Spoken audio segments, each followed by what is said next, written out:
Assalamualaikum warahmatullahi wabarakatuh. Alhamdulillahi rabbil alamin wassalatu wassalamu ala Rasulillah wa ala alihi wa ashabihi wa man tabi'ahum bi ihsanin ila yaumiddin. Amma ba'd. Ang lahat ng papuri, pagdadakila, pagpapasalamat ay handog natin sa Allah Subhanahu wa Ta'ala. Nawa ang kapayapaan, papugay ay mapa sa ating mahal na propeta, sampo ng kanyang pamilya at sa mga kasamahan at sa mga tao na tumahak sa landas hanggang sa kabilang buhay. Kabilang pa sa ating mga tinatalakay patungkol sa tinatawag na mga muharramat o di kaya mga ipinagbabawal, at kabilang sa ipinagbabawal sa atin sa pananampalatayang Islam ay ang tinatawag na pagsusugal at ang pagpusta. Binanggit ng Allah Subhanahu wa Ta'ala sa banal na Quran sa Suratul Ma'idah, niyang sinabi, Ya ayyuhalladhina amanu innamal khamru wal maisiru wal ansabu wal azlam rijsum min amali syaitan fajtanibuhu la'allakum tuflihun. Sinabi ng Allah Subhanahu wa Ta'ala, o mga sumampalataya o mga naniniwala, ang alak, ang pagpusta, ang mga dambana, at ang pagsasapalaran sa pamamagitan ng tagdan ng palaso ay kasalaulaan lamang na kabilang sa gawain ng demonyo. Ibig sabihin, kasalanang mula sa mga panghalina ni Shaitan. Kaya iwaksi ninyo ito ng harinawa kayo ay magtagumpay. Yun ang binanggit ng Allah Subhanahu wa Ta'ala. Ibig sabihin ng mga hulugan na kabilang ito sa ipinagbabawal ng Allah Subhanahu wa Ta'ala. Ang mga Arabi noon, nung panahon ng Jahiliya, pag sinabi nating Jahiliya, ito yung kamangmangan, ay meron silang tinatawag na sinasalihan ng mga pustahan. Mayroon silang mga pustahan.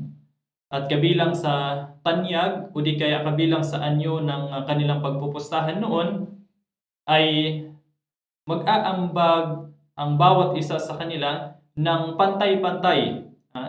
Nag-aambag ng pantay-pantay, halimbawa yung 10 tao sa pagbili ng kabayo o di kaya pagbili ng isang kamilyo. At pagkatapos ay naghahagis sila ng palaso na isang uri ng palabunutan. At pagkatapos, ang 7 tao ay tatanggap ng magkakaibang parte ng kamilyo na itinakda ayon sa nakaugalian nila. Ngunit samantala, ang 3 ay walang makukuhang anuman. Ibig sabihin, kapag nabunot, so ibig sabihin kukuha sila mula sa 10 na iyon ng mananalo ng 7 katao at yung 3 naman ay wala silang makukuha. So kabilang iyon sa anyo ng pagpupustahan nila sa noong unang panahon ng kamangmangan ng mga Arabo. At sa panahon natin ngayon, ang pagpusta ay may iba't ibang anyo na ang ilan ay mga sumusunod. Halimbawa, sa panahon natin, mayroon ting na tinatawag na lottery. Di kaya yung loto. Yan ang madaling salita na kung saan ay mayroon itong maraming anyo na kabilang sa pinakasimple ng anyo na ito, ng ganitong pustahan, ay yung bibili ka ng raffle na number at pagbubunutan. Sabihin natin yung loto. So ito ay madalas at karamihan ay ginagawa ito ng mga Pilipino. Ang unang magwagi, halimbawa, ay bibigyan ng premyo at ang ikalawang nagwagi at gayon din sa ilang premyo na maaring nagkakaiba. So ganun din ay kabilang sa ganitong uri yung pagbibigay nila ng premyo. Ngunit ito mga alipin ni Allah Subhanahu wa Ta'ala, ito ay bawal kahit paman tinatawag nila ito na pangkawang gawa raw. Ibig sabihin, lahat ng ito ay uri pa rin ng tinatawag na pagpupustahan. At iba pang mga uri ng pagpupusta sa panahon natin ngayon, ito ay malinaw na malinaw sa atin, gaya halimbawa ng casino, yung club na mayroong mga casino o di kaya yung mga gusali na ganito ang kanilang ginagawa. Nagpupustahan sa pamamagitan ng baraha o di kaya kung ano pa mang mga kagamitan ang kanilang ginagamit. O di kaya ay maski sa online, sa panahon natin ngayon, katulad halimbawa ng scatter, ito ay uso sa atin sa Pilipinas. So, lahat ng ito ay kabilang din ito sa ipinagbabawal. At ganoon din yung patungkol naman sa sports. Meron ding nangyayari kaganapan sa sports na kung saan o di kaya ay patimpalak at iba pa. Ngunit meron tayong dapat mabatid, mga alipin ni Allah Subhanahu wa Ta'ala, ang mga patimpalak at ang mga paligsahan ay meron itong tatlong uri. Una, ang anumang may layunin na ito ay legal sa Sharia. Ibig sabihin, ito ay kabilang sa ipinapahintulot na may gantimpala o walang gantimpala. Mayroong makukuhang reward o walang reward. So ano nga ba itong tinutukoy natin na ipinapahintulot na patimpalak sa atin sa ating relihiyon? Gaya halimbawa ng karera ng kamilyo o di kaya ay kabayo. Basta ito ay walang pustahan. Ngunit mga alipin ni Allah Subhanahu wa Ta'ala sa Pilipinas, sa atin sa bansa, walang karera ng kabayo na hindi sangkot sa tinatawag na pagsusugal o di kaya may sugal. Basta kung halimbawa nagkaroon ng sugal, so yun ay hindi na ito pinapahintulutan. Pero kung ibig sabihin yung sila ay maglalaro lang o di kaya ay magpapaligsahan lang, magkakarera lang nang walang sugal, so yun ay pinapahintulot sa atin sa ating batas. O di kaya mga alipin ni Allah Subhanahu wa Ta'ala, yung archery o di kaya ay target shooting at iba pa ay kabilang din ito, mga alipin ni Allah Subhanahu wa Ta'ala, sa mga hindi naman ito pinagbabawalan. Halimbawa, mag-shooting lang, walang patimpalak, ito ay sabihin natin sa madaling salita pagko-contest. So kung wala itong pagsusugal, ito naman ay wala namang problema sa atin. At ganoon din, kabilang din dito ang patimpalak sa kaalamang pang-Islam. Halimbawa, gaya ng patimpalak sa pagsasaulo ng Quran, o di kaya ay yung mga meron tayong tinatawag na musabaka. So ito ay maari naman ito di kaya ay wala namang problema ito sa atin sa pananampalataya ayon sa matimbang na mga pahayag ng ating mga scholar.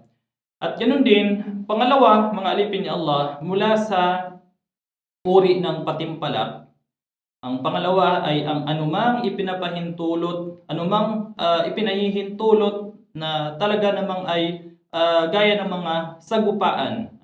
Pinapahintulot na gaya ng halimbawa ng sagupaan, football, at mga paligsahan sa pagtakbo. So ito ay meron din kaugnayan sa sports na dalisay sa mga ipinagbabawal. Ibig sabihin lahat, sa madaling salita, lahat ng mga sports na nabanggit natin, halimbawa football, basketball, o di kaya ay volleyball, badminton, o anumang mga sport, paligsahan, o di kaya sa paligsahan sa pagtakbo, kung wala dito ang sugal, so ito naman ay walang problema sa atin sa pananampalataya.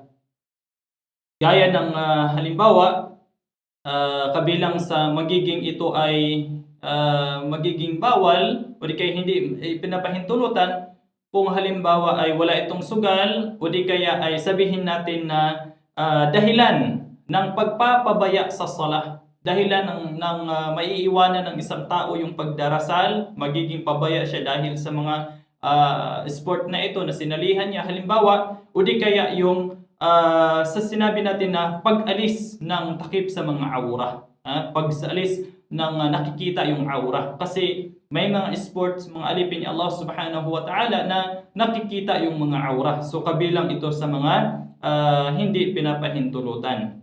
Ang mga ito ay ipinapahintulutan ng walang pustahan. Ibig sabihin, basta maingat lang ang isang tao, yung mga nabanggit natin, walang pustahan, at ganun din, hindi nakikita ang kanyang aura, ang kanyang pinagbabawal na makita, at ganun din yung tinatawag natin na hindi niya napapabayaan ang tinatawag na pagdarasal o di kaya ay pagsasala.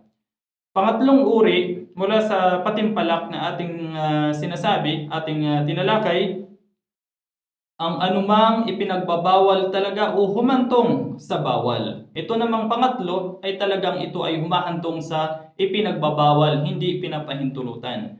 Gaya halimbawa ng paligsahan sa tinatawag na beauty pageant, o di kaya yung sagupaan sa boxing, o di kaya ay mga katulad nito, mga wrestling na kasamang pagsuntok sa mukha ng kanyang kapwa-tao. Ito ay bawal, o ang idinadaos na halimbawa suwagan ng mga kambing, ng mga hayop, o di kaya pagsasabong. So, kabilang ito din mga alipin ni Allah subhanahu wa ta'ala sa hindi pinapahintulutan. Dahil kapag sinabi nating sabong, ay meron talaga itong pustahan. Lalo na sa atin sa bansa sa Pilipinas. Uso ito, online sabong din, ganun din. O di kaya yung sabong sa manok. O di kaya yung tari, sinasabi nila. At iba pang mga katulad nito, mapakambing man o kalabaw o anumang mga kabayo man na mayroong sugal, na ito ay hahantong sa tinatawag na pagkakaroon ng pagbabawal sa atin sa pananampalatayang Islam.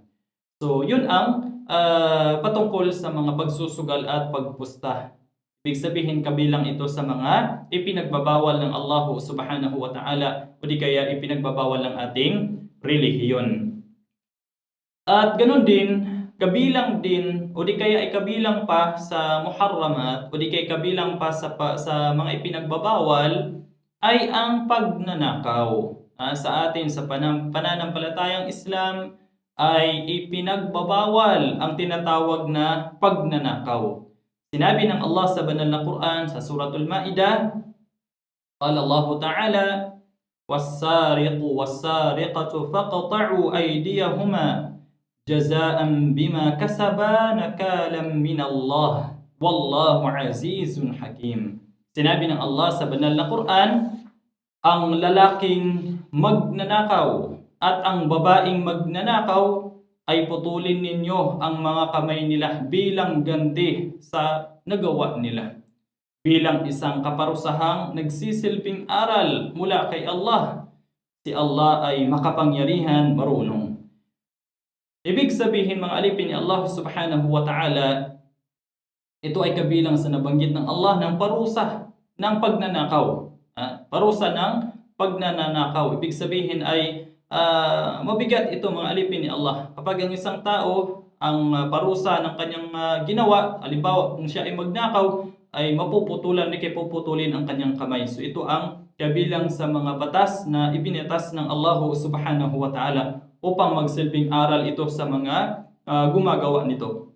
At ganun din, kabilang sa pinaka mabigat sa mga krimen ng pagnanakaw ay ang pagnanakaw sa mga nagsasagawa ng Hajj.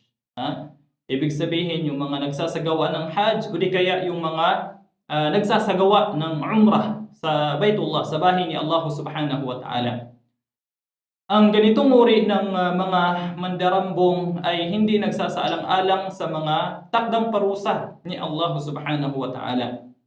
Dahil ito ay isa sa pinakamabigat na uri na ginagawa ng isang tao kung halimbawa mayroong mga nag-hajj o di kaya mayroong mga nag-umrah doon sa banal na puok, sa palibot ng bahay ni Allah subhanahu wa ta'ala sa Makkah, o di kaya ay ito ay nagsasagawa sila ng hajj o di kaya umrah. So tandaan natin mga alipin ni Allah subhanahu wa ta'ala, nakakakilabot ang parusa ng ganitong mga gawain. Kung ang pagnanakawan mo ay yung nag-hajj o di kaya yung nag-umrah, so matakot tayo sa Allah subhanahu wa ta'ala. Qala sallallahu alayhi wa sallam, "Laqad ji'a bin nar wa dhalikum hina ra'aytumuni ta'akhkhartu makhafatan an yusibani min lafhiha wa hatta ra'aytu fiha sahib al-mihjan yajurru qasbahu fi an-nar kana yasriqu al-hajj bimihjanihi fa in futina lahu qala innama ta'allaqa bimihjani wa in ghufila anhu dhahaba bihi." Rawahu Muslim. Nagsabi ang propeta sallallahu alayhi wasallam na sanaysay ito hinggil sa sala sa eclipse. Sinabi ng propeta Muhammad sallallahu alayhi wasallam, talagang ang dinala ang impyerno o di kay apoy sa harap ko. At iyon ay nang nakita ninyo ako na umurong sa pangamba na matamaan ako ng paso nito. At hanggang sa nakita ko roon, ika ng propeta, ang isang may-ari ng malasungkit na tungkod na humihila sa mga bituka niya sa apoy ng impyerno ng Allah subhanahu wa ta'ala. Ano ang dahilan, mga alipin ng Allah? Ano ang dahilan? Dahil sinabi ng propeta, dahil siya noon ay nagnanakaw sa nagsasagawa ng Hajj sa pamamagitan ng malasungkit na tungkod niya. Kung namamalayan siya, ibig sabihin kung siya ay nabibisto, di kaya ay namamalayan siyang nagnanakaw, sinasabi niya, sumabit lamang ito sa malasungkit na tungkod ko. Ibig sabihin, kung siya ay nakitang magnanakaw, di kaya namamalayan na siya ay magnanakaw, so magdadahilan siya. Magsisinungaling siya, nasasabihin niya na sumabit lamang ito sa malasungkit ng kanyang tungkod. Ngunit, kung nalingat sa kanya, ibig sabihin hindi nila ito napansin, at umaalis ito ng dala niya iyon, yung bagay na iyon na kanyang nanakawin. So ibig sabihin, mga alipin ng Allah subhanahu wa ta'ala, kabilang iyon sa napaka-delikado na gawain ng isang tao. Kaya yung mga pumupunta sa Hajj, yung mga nag-umrah, lalo na sa puok ng banal na lugar sa Makkah, na kung saan nandoon ang Baitullah, so matakot tayo sa Allah subhanahu wa ta'ala, huwag tayong kumuha ng mga gamit doon ng hindi sa atin, dahil ito ay mayroong nag-aabang na kaparusahan, na matinding kaparusahan pagdating sa kabilang buhay. At kabilang din sa pamamaraan ng pagnanakaw ay ang tinatawag na pandurukot sa atin, yung snatch, pag-i-snatch sa halimbawa sa mga bulsa ng mga tao, o di kaya ay sa mga bag ng mga tao, at ang ibang mga tao ay pumapasok sa mga bahay, ay yung mga akyat bahay. Kabilang din dito sa mga pagnanakaw, na umaakyat sila sa hindi nila bahay upang nakawin ang mga gamit o di kaya mga ari-arian sa loob ng bahay, o di kaya ay kung sila ay nagpapanggap, halimbawa sila ay mga bisita, ngunit kukuha sila ng mga gamit sa hindi nila pagmamay-ari, na sila ay nagnanakaw roon. At ganoon din ang ilan sa mga uri ng pagnanakaw din, na kung saan ay pumapasok sila sa mga tindahan, o di kaya ay nangungupit sila sa paninda na itinatago nila sa kanilang mga bulsa, o di kaya ay sa loob ng kanilang mga damit. So ito ay realidad ito, mga alipin ni Allah subhanahu wa ta'ala. Maraming mga nagaganap na ganito, lalo na sa atin sa bansang Pilipinas.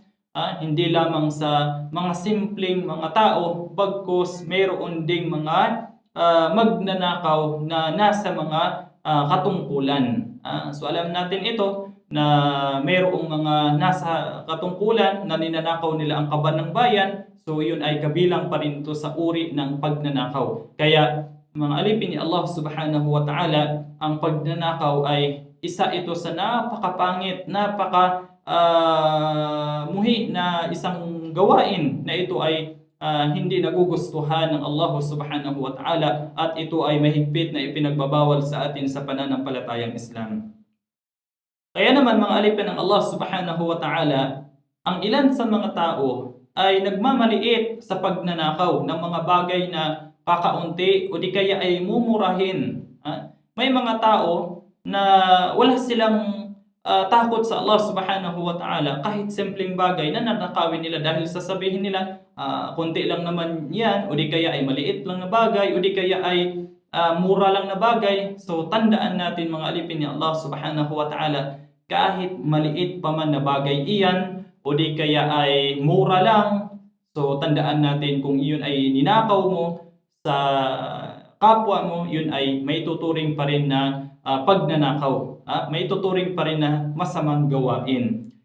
Dahil binanggit ng propeta sallallahu alaihi wasallam sa kanyang hadith, sinabi niya, la'anallahu as-sariqa yasriqul bayda fatuqta'u yaduhu wa yasriqul habla fatuqta'u yaduhu.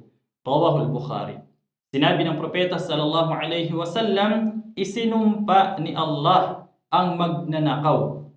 Isinumpa ng Allah subhanahu wa ta'ala ang mga magnanakaw na nagnanakaw. Ang magnanakaw na nananakaw ng halimbawa ng itlog, ika ng propeta sallallahu alaihi wasallam, kaya ipapaputol ang kanyang kamay. At ganoon din ang nagnanakaw ng tali, kaya ipapaputol ang kanyang kamay.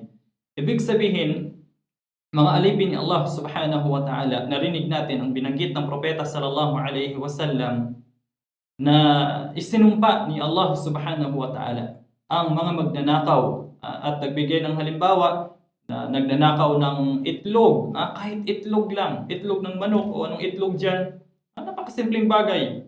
O di kaya yung tali na binanggit ng propeta sallallahu alaihi wasallam na kahit ganung mga bagay kaliit na nananakawin ng isang tao, ang kaparusahan niya ay ipapaputol ang kanyang kamay. Yun ang binanggit ng propeta sallallahu alaihi wasallam.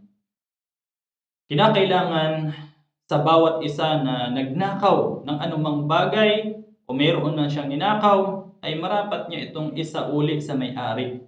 At matapos ay magtauba siya kay Allah subhanahu wa ta'ala. Magsisi ka kay Allah subhanahu wa ta'ala. Magsisi ang isang tao sa mahal na Allah subhanahu wa ta'ala. Na kung saan magkatulad kung isinuli niya ito ng hayagan o di kaya ay palihim o di kaya ay personal o di kaya ay sa pamamagitan ng isang tagapamagitan. Kung halimbawa, kahit anong paraan, basta ito ay maisauli mo lang. Kahit anong paraan, kung meron kang ninakaw, ang isang tao meron siyang ninakaw, kahit anong paraan, basta ito ay maisauli lang niya sa tunay na nagmamay-ari.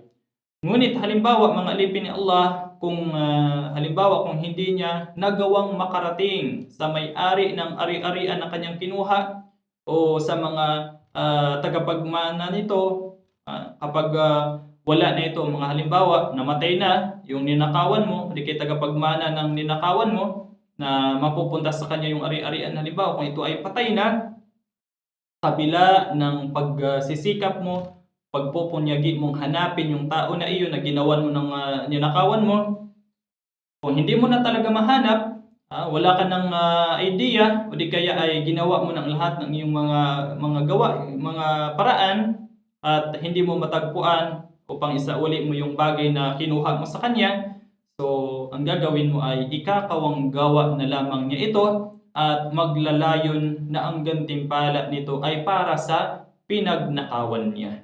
So nawa, mga alipin ni Allah subhanahu wa ta'ala, iligtas nawa tayo ng Allah, ilayo nawa tayo ng Allah subhanahu wa ta'ala sa mga ganitong mga gawain na kabilang sa mga ipinagbabawal o di kaya ay hindi ipinapahintulutan sa ating relihiyon, dahil meron itong nag-aabang na kaparusahan dito sa mundo at higit lalo sa kabilang buhay.